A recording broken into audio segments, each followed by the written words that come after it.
And welcome back to Jeff Koinange Live here at Citizen Television. Great guests tonight. Nakuru County Senator Susan Kehika's in the house. Homa-based Senator Moses Kajwang also in the house. By the way, Senator, I didn't ask you before the break. I asked Senator, she's running for governor. What are you doing? What's your intentions? I'm running for Senate.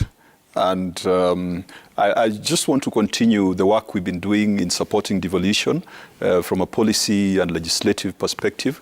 I think devolution will be the great equalizer in this country. And I do hope, how I wish that more candidates would be talking about their commitment and support towards devolution. Yeah. My side of the politics has talked about increasing allocations to counties. But it's not just about money. We must also build the capacity of institutions that have been mandated to take care of devolved governments, institutions like the Senate, county assemblies, and also deal with issues of integrity and transparency in those counties so that that 35% can be properly absorbed. Devolution is one of the ways in which we are going to narrow the gap, the inequality gap that there is in Kenya. Yeah. It is not wheelbarrows. It is not all those things we are talking about. Send more money to the grassroots. And people in Samburu, people in Marsabit can start having brain surgeries done there, instead of flying people to Nairobi. So that's what thrills me about remaining in the Senate, because there is so much work to do to support Susan and the other governors to ensure that they're able to deliver. Okay, absolutely. Before the break, Senator, we was talking about premium tiers, and the nominations will be, I can tell from now, and there will be we can't party hop anymore, the deadline has come and gone, but you can go as independent, and you will find that happening, won't you? One, Jeff, let's not scare too much those candidates who are going for nominations, and especially perhaps those it's their first rodeo on this, so they might be a bit too worried. I hope, and I am sure. Let me not, okay, let's say I'm sure on our side at least, we are doing everything we can to make sure that the tiers are not premium. So there are no tiers, eh? But like you rightfully said, with the law now, after March 26th? Yes, March 26th, you can't party hop anymore. 3 days ago. So that chapter has been closed. But again, I also like the fact that it still leaves a window for independent. Because also at the same time, as much as, yes, we want to close those windows and all that, it's also good to still have to still give people a little more choice, maybe still. So that if they felt like they were unfairly, the nominations were not fair, or for whatever reason that they still want to proceed with the journey and they did not make it, then they still have a few days to go to independent. So I do agree with you. It might be a time now where we see a lot more of independent candidates across. But I also say that even last time you would see, say, for example, in Jubilee, and I'm sure probably in your area as well, that some would not make it and then they would go independent, but ultimately sometimes the party wave is so strong that not as many are able to make it.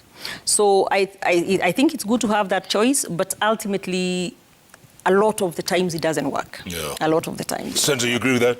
Yes, I agree to a large extent with her outlook. It's just that the people who fought for the repeal of Section 2A, when we were fighting KANU and we wanted to have more vehicles to use to express ourselves politically, those heroes, Akina Matiba, Akina, Rubia, all those people that the current generation studies in history, I believe they're turning in their grave today when they see what a mess we have made of multi-party democracy. And I'd told Susan that we are not going to hammer each other too hard. But Susan is a member of UDA. She was elected through Jubilee. And the right thing for her to have done was to quit her position in the Senate, because the party that sponsored her no longer enjoys her confidence, and seek a fresh mandate through UDA. But we played Tumbo politics. No one wants to go back to the electorate, having divorced the spouse that brought them to the house. Only very few people have done it. Raila Odinga is one example. You find a situation where you are the Deputy President of the Republic of Kenya. You were elected on a joint ticket with the President, Jubilee. You are doing everything under the sun possible to frustrate the policies and the efforts of that government. You are the leader of another political party whose hobby and full occupation is to bash the government and the party through which you elected. And you are staying put. Why? Because you want to stay in a nice house in Karen. Because you want to have GKs around you and the Rekes squad to guard you. I wish we could have, more principled politics. If Matiba woke up today and found the kind of mess that we are engaging in, they would wonder why they had to pay the ultimate price to open up the democratic space. Yes, independent candidates, it's a provision in the Constitution. Back then, we only knew PIC, Party of Independent Candidates of Kenya, or that one of Harun Mwau. Wow. But today, because of bad hygiene in political parties, you are finding that independents very soon will be the biggest bloc in parliament. If you're not careful, if you don't manage our political parties better, independents will be, they'll start coalescing even as a coalition in parliament. And yet every independent is independent. You cannot have an alliance of independents because everyone is as independent as they came into that house. But Jeff, I think as I close this, Susan, you're a brave woman. I've known you as a very brave senator. Just do the right thing. If you don't love the spouse that brought you to parliament, Jubilee, divorce that spouse so that you can get into this new relationship with UDA. Otherwise, you'll be accused of poly something. I'm sitting here in shock, actually. Like, even my thoughts have sort of disappeared. Because I'm sitting here watching Moses, who was elected, let's say ODM then. I mean, even though it's Azimio now, but you came in ODM. Still ODM, yeah. The opposition is now more government than government, more than the bereaved now, yeah? So, Moses, as much as you are still in ODM, but you are no longer in ODM like you came to parliament. In the sense you were in opposition, you did not form government when you came in. But now, in fact, when we were thrown out of that Jubilee that he now wants me to defend, he's saying, he's sitting here, faking it, that he's so shocked that we are bashing the government, yet he knows that we were thrown out of that Jubilee. What did they expect us to do? Moses is one of those who benefited from our being thrown out, because he's now the chair of devolution, which was previously held by Senator Kenyua of Laikipia. So he's enjoying the fruits of Jubilee, of government, even though he came in opposition. So as much as you would want to see us resign and go seek a fresh mandate, I think you should also be a little bit ashamed. Because now you gave up the opposition that you were supposed to keep the government on its toes. You went and became more government than government itself. So that now they're here as the apologists of government. They see no evil, hear no evil, and it's just, I don't understand. So that's what I'm saying. I'm just in shock. This is Moses Kajwang, who in the previous, in the 11th parliament, would carry a whistle to the National Assembly. And when the president was there giving the State of the Nation address, he would not even let him speak because he's whistling the whole time. And now this is the same Moses. Wow. Jeff, maybe he's crossed the Red Sea. Jeff, if I'm guilty of a fling. She's guilty of polyandry. But yeah, we are in the new parties for the next election. Not for the current one, for this coming election. And also, Moses, they voted to pass those bills that really have rolled back the gains of having multiple parties and people being able to party hop and do all that. The bill that was, the amendment that was just there the other day. So, we are where we are. Senator, let me ask you this. There are 25 parties that are affiliated to Azimio, right? Yes. 25 plus parties. Doesn't that bring like 25 different kinds of problems to Azimio? Isn't that a burden? I think 25 solutions rather than problems. I don't see it as a problem. I see it as, because the more the merrier. When it comes to running the country, you do not want to be a one-man army, as we had described Susan's formation, where when the leader is meeting clerks in the US, everything stops. With 25 parties, you've got a very wide reach, and you've got parties that believe in all sorts of things. But what unites us is that aspiration and belief that Kenya can be great, Kenya can be better than it is. And these 25 parties, what brings them together is that there is this conviction that the route to that prosperity that we all desire is to sanitize our politics, ensure that it is not tribalized, ensure that no one feels left out, be it as a matter of policy, as a matter of practice.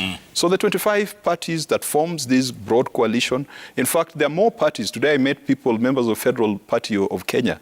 They also want to be, part of the fun. We have opened our gates and we are welcoming not just parties, but we are welcoming even individuals who wish to be members of this great movement, because this is a movement that will unlock the third liberation of this country. Senator, Kenya Kwanza, is it a one-man army? Absolutely not. In fact, I'm laughing when he's saying it because, again, he's saying it with a straight face, and he knows in their Azimio formation, other than the owner of the puppet, who is the party leader of Jubilee, and the puppet, who is the party leader of ODM, everybody else is just a spectator. Honestly, when you look at Kalonzo Musyoka, I really feel for him. He seems like he was dragged, maybe at gunpoint, to Azimio. Because even when you look at his body language and you're saying about joining in the fun, he doesn't seem to be having any fun. But a lot of it is the conmanship around that formation. Because if you followed, at the beginning, I think they had our colleague, Senator Gideon, would probably be the running mate.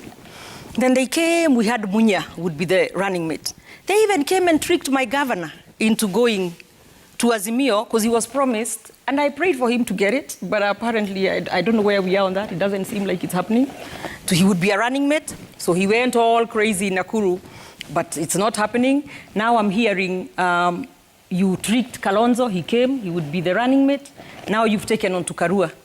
So it's just, when you talk about one-man show, I don't see where the other party leaders of the other parties within the Azimio formation, I don't see them at the table. They're just spectators. But in our formation, I can tell you, it's not a one-man show. It's actually one of those where all of us are at the table. You can even see His Excellency Mudavadi.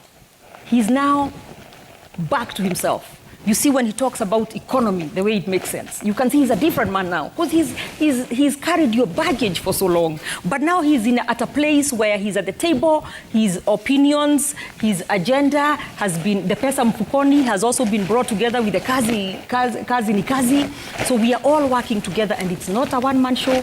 Everybody's at the table, everybody's contributing. We have the same vision, we have the same agenda, and that agenda is for moving Kenya forward and bringing everybody along. By the way, will Mudavadi be the running mate? No, we are not there yet. We are not at the running mate. You just have to be patient for about another 2 months or so.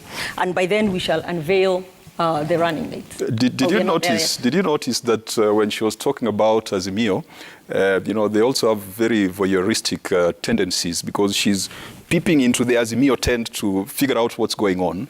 She's counted like 10 people, 10 players. On her side, it's just His Excellency William Ruto and Musalia Mudavadi, and that's why it stopped. On our side, you did remember to count them. I know you have Ndindi, I know you've got Oscar Sudi, I know you've got a galaxy of stars. You've got everyone, all sorts of stars. But on our side, we are spoiled for choice. Really? And that's a good problem. You don't have that problem. We have a good problem that we've got so many capable players. We've got so many people who can be candidates for the presidency or deputy or ministers. That is a problem, that we have so many good players. How do you respond? Unfortunately. How do you respond to what the senator said, that Kalonzo was dragged in, kicking and screaming? How do you respond to that? After saying to support them for the third time, he would be the most stupid person. And then he actually went there. And now he seems like just a kid sitting in the corner waiting for his turn. And he seems so unhappy. I just feel it for Kalonzo. Ukiachwa Wachika. I had the deputy president when he was going around, he was trying to paka Kalonzo mafuta ati we kuja tufanye kazi, umewachwa muachike. Kalonzo has moved on. Kalonzo has made his decision, and I think it took him time to make that decision. And I think that Kalonzo has been the Vice President of the Republic of Kenya, he's been Foreign Affairs Minister, he's been in this game for long. And he has placed his bet where he believes that he'll be able to be part of the next government. Kalonzo sio mtu wa kubahatisha. And he has made his decision. Wacheni kumsumbua. Wacheni kupigia Kalonzo. You know, when a man says that if I support this person for the third time, I must be the most stupid person, and then goes there and seems so unhappy. Susan, if we are to be fair to Kalonzo, I remember Kalonzo saying to support Raila would be, something without a measure of reciprocity. Whenever you quote Kalonzo saying that he cannot support Raila again, you leave the part where he said without a measure of reciprocity. And I believe that in the conversations that have been going on, that measure of reciprocity is what has convinced Kalonzo that he's better off being in this Azimio team, because this is a team that will liberate Kenya. Tafadhali, muache kusumbua Kalonzo. Let you call this guy at night when he's supposed to be enjoying his newfound relationship in Azimio. Nikita Kering sang X. Please listen to that song on your way home.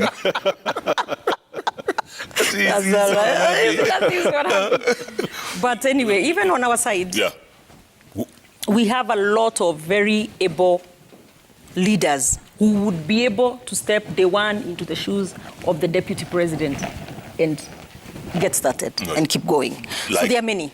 No, there are very many. I wouldn't name them because there are very many. Like almost everybody can be a deputy president.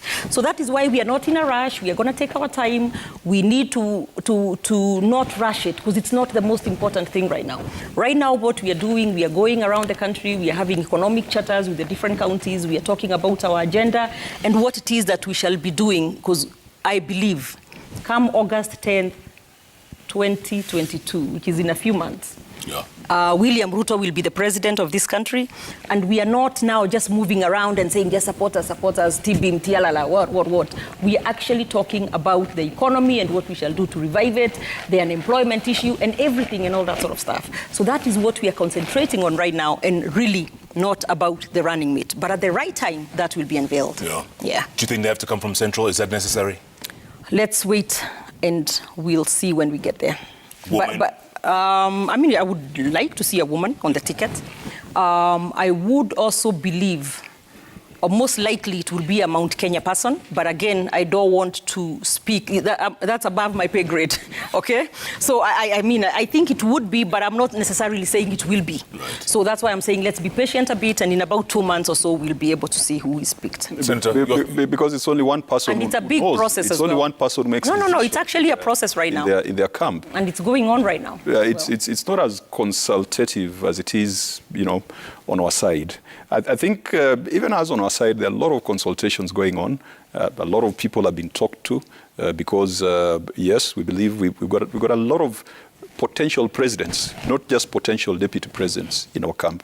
And I belive that at the right time, that consultation is going to yield some fruit. What I've seen from this side, of course, worries me. But I believe that they're going to learn some lessons that might help them in the election of 2027. I can assure you, Susan, that on 10th of August 2022, you shall be preparing your papers to proceed to the Supreme Court to challenge the outcome of the election. Because you have been consistent in saying that this election has been rigged. You've been consistent in accusing your former friend, Uhuru Kenyatta, and the deep state that you've utilized in the last 2 elections, that it's going to rig you out.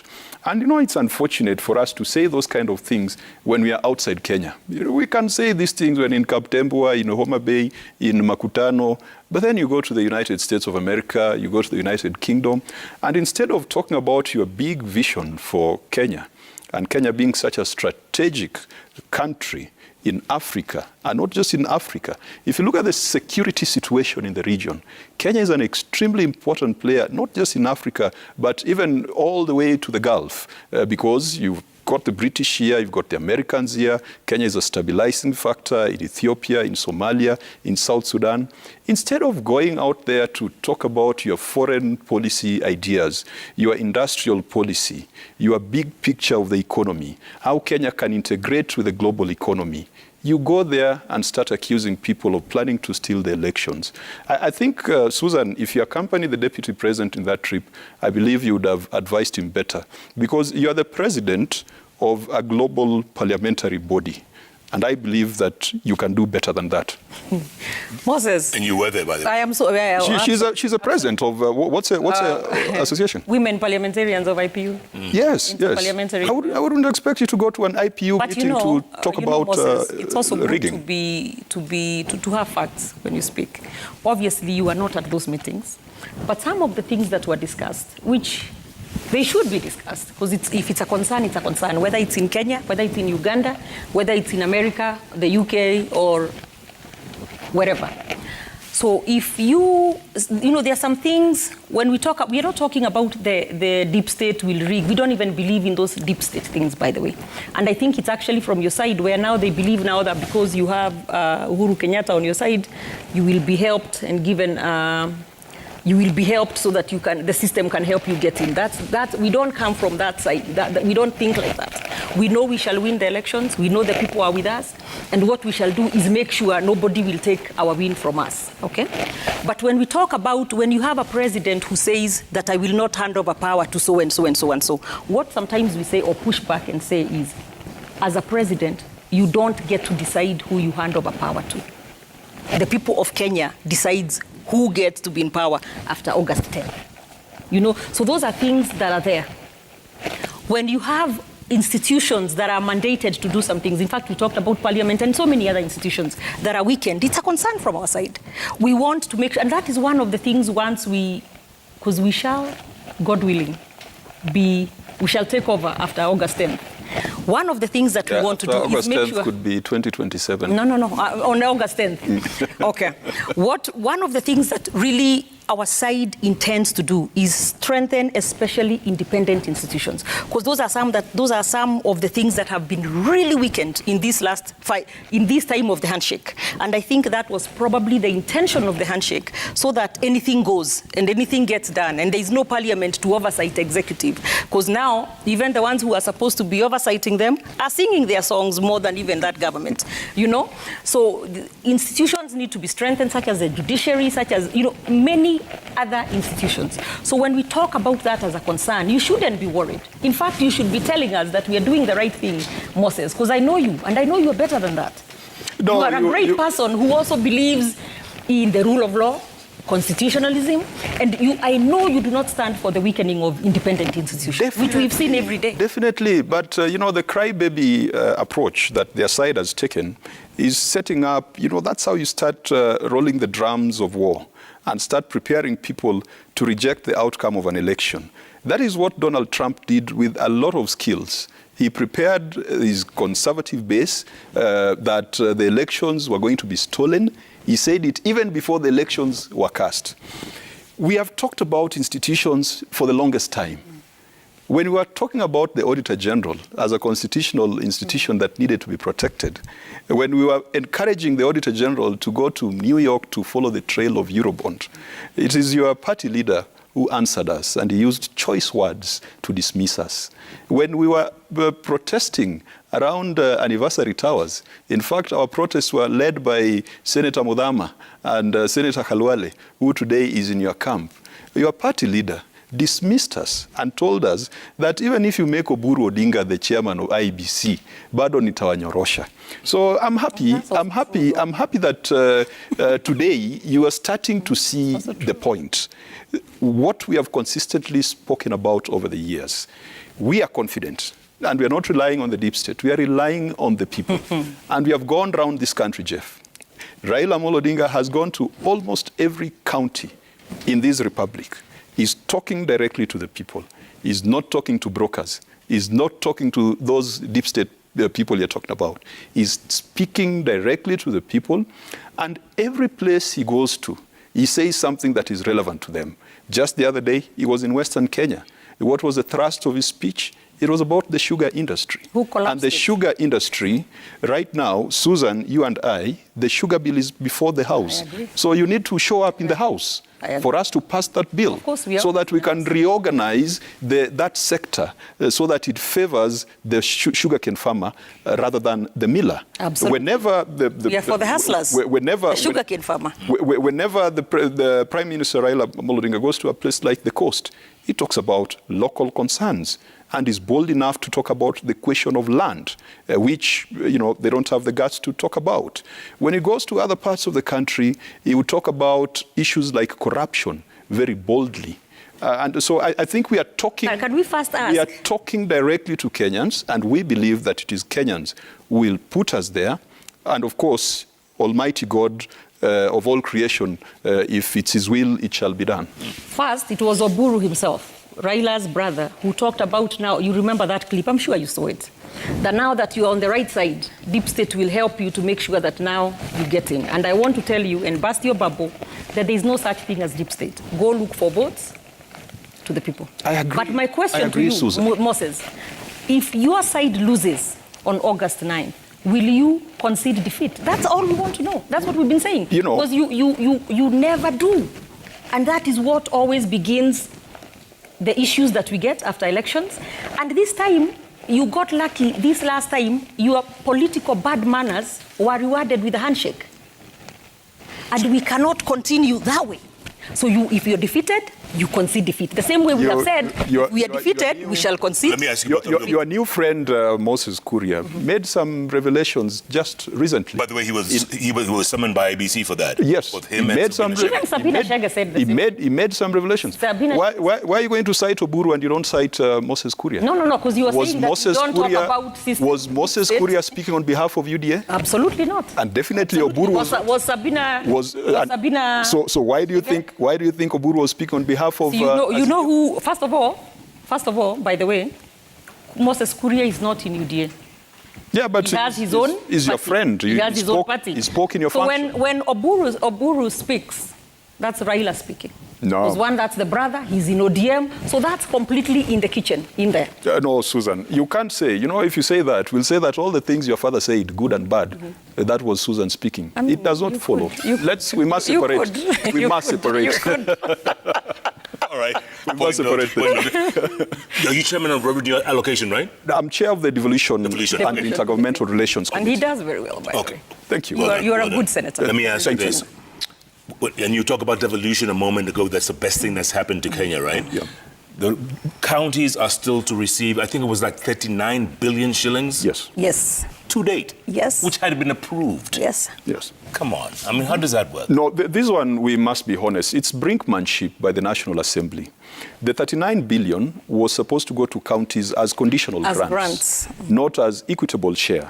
There was a ruling in the courts that we should not do one bill sending equitable share and conditional grants. So the courts directed that we do two separate bills. We have done the bill that sends equitable share to counties, but the bill that sends conditional grants to counties is stuck because the National Assembly wants to assume that duty of sending conditional grants to counties. But we are arguing that the Constitution mandates the Senate to be the apex body for allocation of revenue to county governments. And we are saying that it is a job that we must do jointly. They want to do it alone. Good news is that we were assured today in the Senate that tomorrow at 10 a.m., Kanini Kega, the chair of Budget, National Assembly, and Senator Charles Kibiru, the chair of Finance in the Senate, will be sitting down to mediate on the matter. And I do believe that by end of day tomorrow, that issue of grants will have been unlocked. I think the rivalry between the two houses has been unhealthy. And I do hope that the next president will foster better relationships between the two houses and better relationships between the executive and the legislature. Yeah. At least I can say on that one, we are 100% in sync. We see it that way. And I also agree devolution is one of the best things that ever happened to our country. And as senators, I believe on that one, we don't even have different formations or different sides on that. On that one, we are on the same page. We see it and we protect and defend devolution. And this is part of it. And like Moses has said, these wrangles with the National Assembly sometimes have been problematic to a point of now affecting our devolution. But as senators, we've stood firm, we continue to stand firm, and I believe, like he said, by the end of day tomorrow, the issue will be resolved. Good. Finally, you agree on something. Let's go to the magic wall and see what the people are saying. Tweets are coming in thick and fast. Thick and fast. Kasim Kashi says, what does Senator Kayega want to improve or change in Nakuru County? And when is she sharing her manifesto, since we haven't seen her at the Kenya Kwanza rallies recently? Well, actually, like he said, I am running, and you said, I am running for governor, Nakuru County. So because Nakuru is very big, it's 11 constituencies, about 1.1 million voters, registered voters. That is why sometimes I have not been able to spend as much time as I would have wanted at the Kenya Kwanza rallies, but now I'm on the ground in Nakuru County. In due time, I was waiting for the nominations to complete, and then in due time, I'll share my manifesto, but I've been doing that in my meetings, ward by ward across the county. But real quick, can you beat an incumbent? Is it difficult to beat an incumbent? Because, you know, Lee Kinyanjui is... He's an incumbent, yes, absolutely. I think there is advantages and disadvantages to being an incumbent. One, he may have more resources, because he's probably using, I don't know that he is, but he's probably using government resources as he continues to campaign or whatever.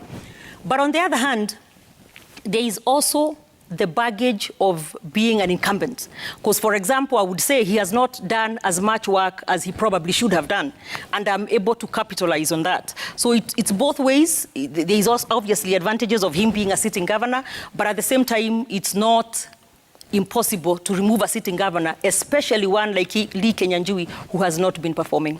And Jeff, you know, I was a chairman who approved Nakuru's application to be a city. Oh. And I do hope that the players in Nakuru will make Nakuru a truly beautiful city, because it has that potential. Absolutely. Yeah. Good point, good point. By the way, and he did do that, actually. Yeah. Do senators have term limits? No. No term limits. Well, I mean, you can do a Mugabe. Okay. Tetesi Mkubwa says, I am optimistic that if BBI is passed, it will solve the issue of winner take all.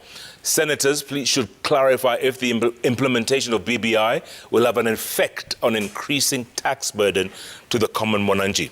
I actually absolutely believe that it would increase the tax burden to the common mwananchi, because a lot of the things that were included in BBI, and that's why I spoke about positions, for example, because when you talk about a prime minister, a deputy prime minister, it's not a single person. That comes as an office. You know, so there's a lot of resources that are attached to that position. And with that, already Kenya, we have so much debt, we are not being able to meet a lot of our obligations. So obviously, at some point, tax burden would increase to be able to fund a lot of these unnecessary things in BBI. The economic revolution that was a significant chapter in the BBI document is what will spur productivity.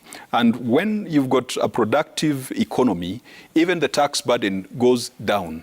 Even the issue of debt reduces. You know, they've been talking of a no-debt policy. You can only achieve a no-debt policy if you grow your economy so that there's greater productivity, so that you can be able to collect more tax. We are not saying increasing the taxes, but there's more wealth to be taxed. We are not saying tax the people more on static wealth, but, you know, on a bigger cake. So it was sold by the proponents of BBI that expanding the executive and expanding parliament would lead to greater tax burden. I disagree. I think that if we implement the economic revolution model in the BBI, we will bake a bigger cake. And Kenya will have enough resources to do her own development without turning to development partners every day. That's a big cake. A really big cake. Yeah. Kuria J says, what has shifted in Central is the awareness that parties mean nothing. It's only that people want to evaluate and choose their leaders on what their abilities are and what they can deliver. That's why independence is the attractive form. You believe there'll be a lot of, like you said, there might be the independence in the House might be the majority. Yep. Mm-hmm. Yeah, I mean, it's difficult to argue with that. Yeah. Paul Nzengu Nzevega says, Honorable Kajwang and Honorable Keka can make for a very good ticket for president deputy if they teamed up. Any chance of that in the future? You never know. Never say never. Say never. No, I mean, outside the cameras, we relate very well and we work very well.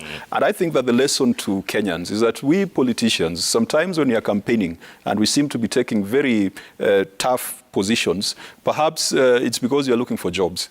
But at the end of the day, we dine together, we sit together. So let nobody be incited to kill their neighbor because of their political persuasions. That's the kind of Kenya that we would love to see. Absolutely. Are we going to see that in our lifetime, Senator? Are we going to see that? I actually believe we will. And I think we are slowly getting there, because I'm sure we are better off today than we were 10 years ago. So over time, as also the citizens start to see that it doesn't make sense to fight over these politicians or whatever, and it's a cycle that comes and goes, and they're left with their neighbors, and when they are in trouble, it is your neighbor who is near you who will come to your aid and not the politician. Then I think eventually, in our lifetime, I am hopeful that we should. Actually, Sakaja said something, I think today, that there will be no road for a Kikuyu, no pothole for a Luo, no water problem for a Kisii. All these problems affect us all.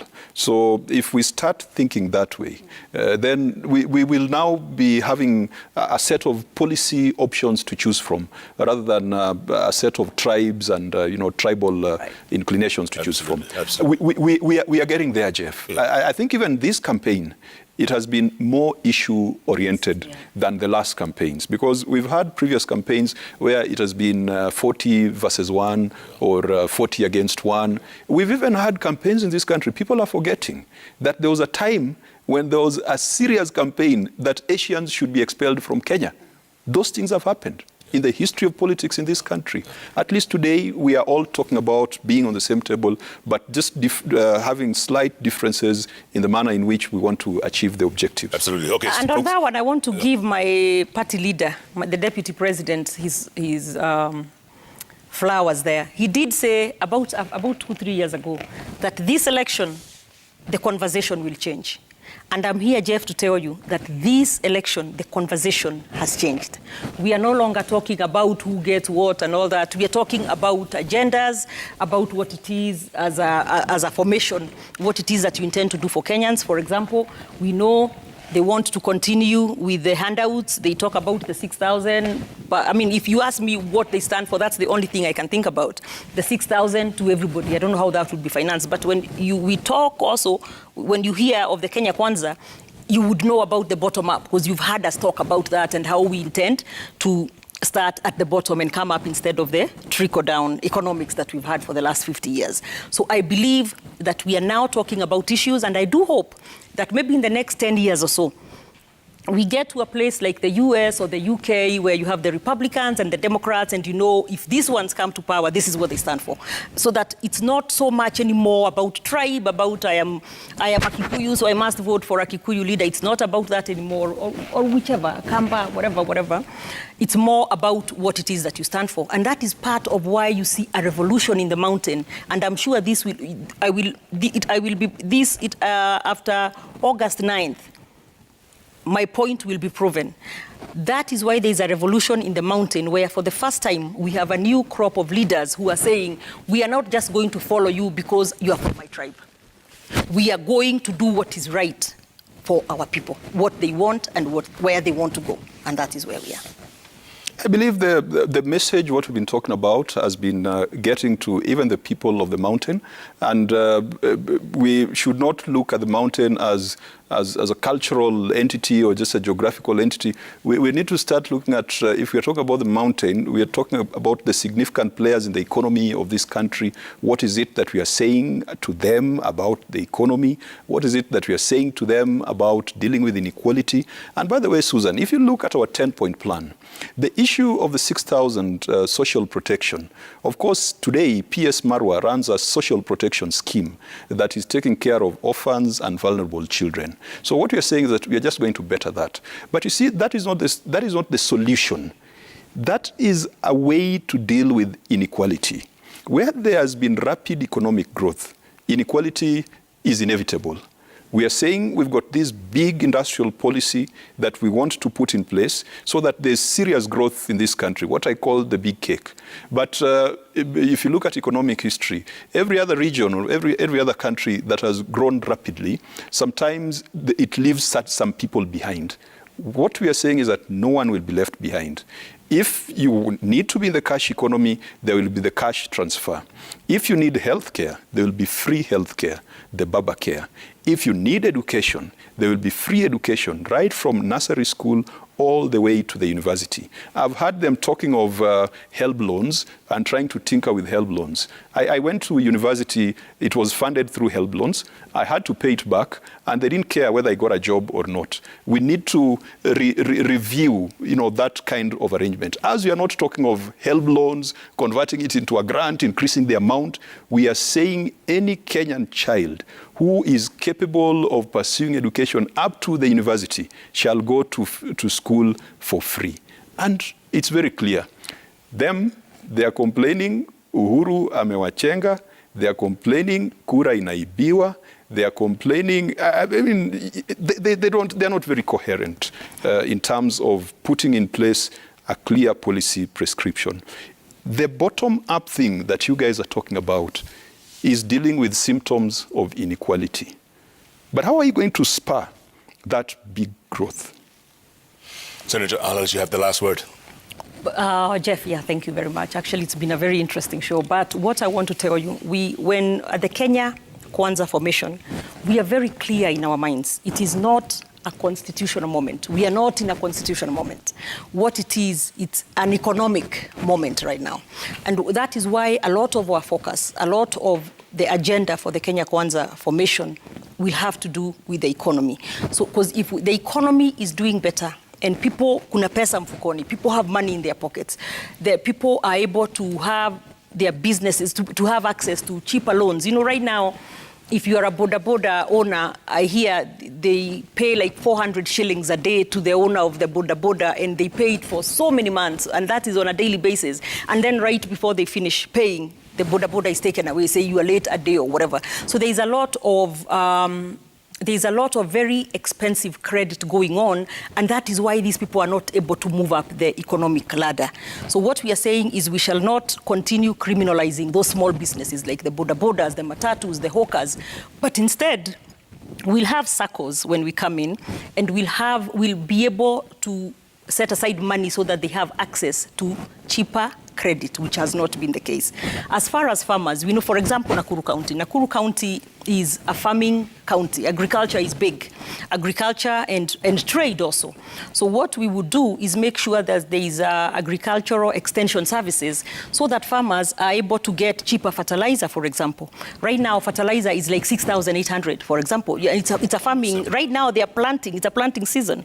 But they're telling us they can't even plant because they're not able to afford these very expensive farm inputs. So as a formation, then we want to come up with a way to have to subsidize so that fertilizer then and the seeds can come back, the prices can come back down. Because right now it's shot up, but yet the prices of, for example, cereals have gone down.